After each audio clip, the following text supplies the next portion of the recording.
to all the dispossessed youth of Africa, for perpetuation of communion with ancestral spirits through the fight for African freedom, and in the firm faith that the dead, the living, and the unborn will unite to build the destroyed shrines. Selah. Hello and welcome, family, to another episode of Wake Up Africa. My name is Dr. Mumbi Saraki. How you doing? How's everything going? I really do pray that you are well in all your ways and that you're acclimatizing, family, to the new earth, because it's here. It's literally here. Special shout out to our Patreon family and everyone who has sent us donations through PayPal. We did put a special gift in the mail for you, so definitely be on the lookout for that. And thanks to everyone that has subscribed to the channel. It's absolutely amazing, family. Like, you know, the group consciousness, color bus monkeys, the group consciousness is moving further and further away from the Babylon mandates. That's why Babylon is going so crazy right now. And I thought I'd talk today. Someone sent me this story about how the Pope had met with indigenous groups in Canada, the First Nations. You know, we're all mingled into that, seeking apology over Canada residential school abuse. And it's not even this story that I really want to share, because I feel, you know, it's not so much of what is affecting us now. I think one of the biggest challenges that Africa is facing now is that there's been a cultural cleansing, a cultural genocide that took place. And at first it was hard. They were using hard power, where they sent in their armies, they destroyed our shrines, they destroyed our artifacts, they packed them away and took them to their palaces, took them to their museums, took them to their cathedrals, took them to their churches. That was the hard power attacking our culture. And culture is just who people are spiritually, mentally, emotionally, everything. And then after they'd done the hard part, they've now moved into a soft strategy. And the soft strategy has been education. And Africa has literally been cleansed of its culture through Babylon education, which everyone is chasing, through the slave education. And education is one of the 7 pillars of Babylon. Education, media, entertainment, social stuff like health services, etc., police, etc., entertainment, government, and religion. But education is an important pillar, because as long as you continue to be educated in the Babylon system, then it really doesn't matter what you're doing to fight the Babylon system. And so I think as Africa, we have to stop thinking of it as just colonialism and slavery, which were atrocious and terrible. But it was a cultural genocide, and we're still being cleansed till today. You know, and the whole thing that has me on this vibe is because someone sent me an email. And, you know, you can always email me, drmumbi@drmumbishow.com. Remember, my emails, there are eyes that look at my emails before I do, because I have to protect my energy, etc. But anyway, there's someone who sent me an email about this, you know, this professor. I think he was from Zimbabwe, and he did this, he did a radio interview. I'll try and look for the link and attach it below. And he was talking about how, you know, he went, and by 40 he was the dean of this university and professor and PhD and blah, blah, blah. But he said something so profound. He was like, the education that I got prepared me for a reality that did not exist in Africa.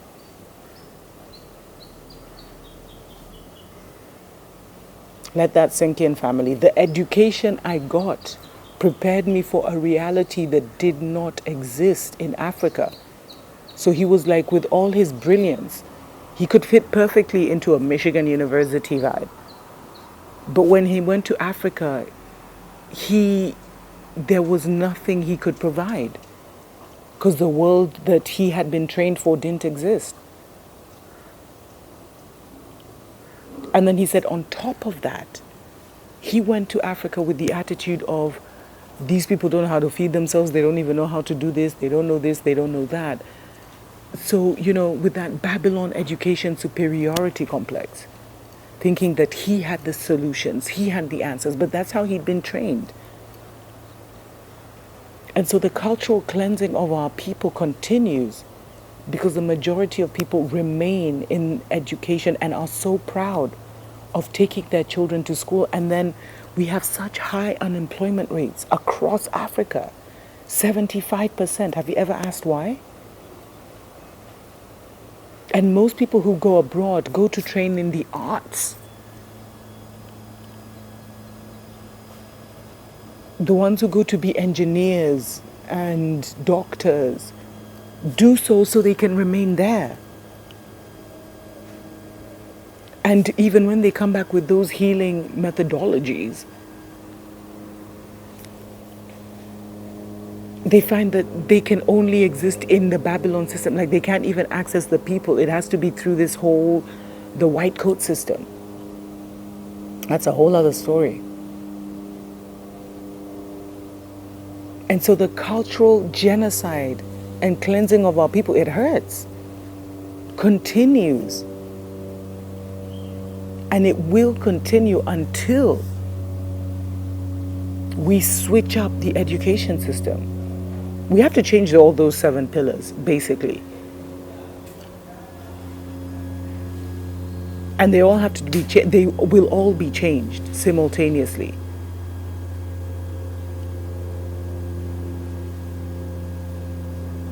But don't be so quick to rely on the Babylon education or even the education in your country, wherever you are in Africa. Because education for the African has been geared to dumb them down. By the time your child is 12, 13, they should be at the level of a polytechnic. They should be mechanical engineers. That's the level of their brain. They should be at that level.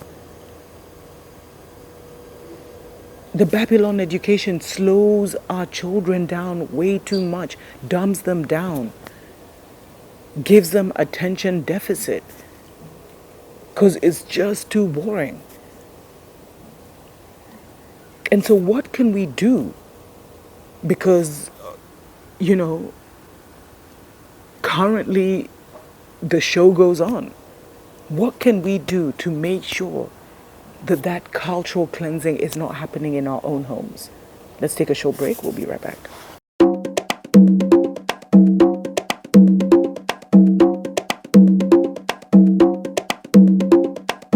Welcome back, family, to Wake Up Africa. My name is Dr. Mumbi Saraki. How you doing? How's everything going? So I think that our focus has been all wrong. I think beyond colonialism, beyond, slavery, beyond the total eradication of our peoples was the cultural genocide. And because we don't see it as a cultural genocide, that's why we're not taking it seriously, correcting the wrongs that they did, the institutions that they put our children through. So what can we do in our homes with this still going on? You have to make your child in the system but not of the system, which means you have to supplement their education with documentaries, books, cultural experiences, and not these ones that the Mzungu tourists go to. You have to now give your child, you have to become the teacher of your child, which is how it was supposed to be from the start. Teach your child how to farm.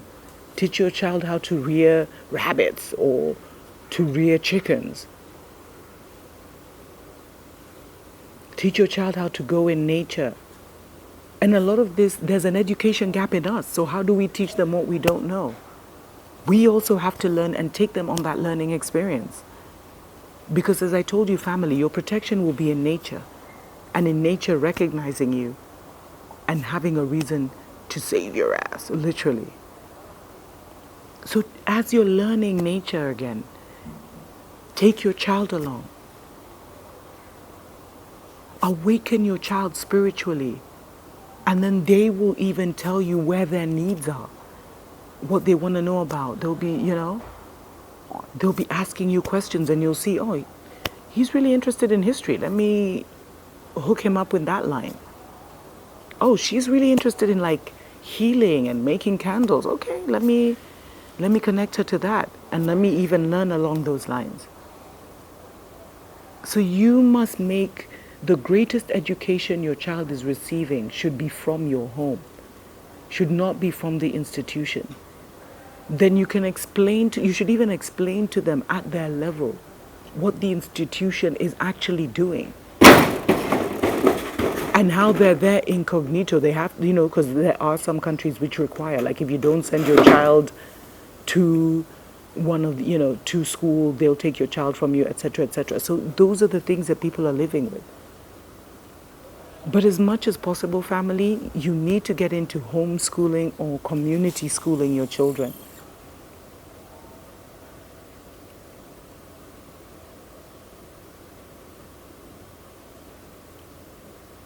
And as I said, if you have an expertise, start to write a book about it. Family, so many of us have studied in order to just get ourselves out of the Babylon system. There's so much we'd have to study. If we could get transition books and books about the things you've discovered, the things you've learned. We should start making our own digital libraries, etc., etc. As I said, have your own library of books. I've been sharing a book a week, just started though, on Patreon. Definitely consider joining us, of some that are even out of print. The pagan origins of Christianity. The destruction of black civilization, which had so many layers, but we must understand that we're still hemorrhaging our identity by maintaining these things like the education system. Look at boarding schools across Africa and then compare them to these residential schools that they had in Canada where they took 150,000 Indigenous Canadians,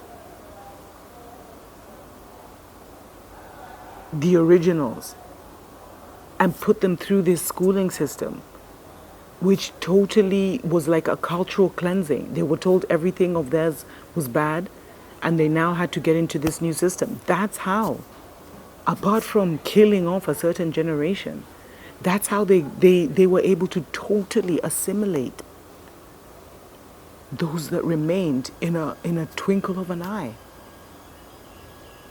And for you who want to send your children to university, those things are dead now. Babylon has fallen.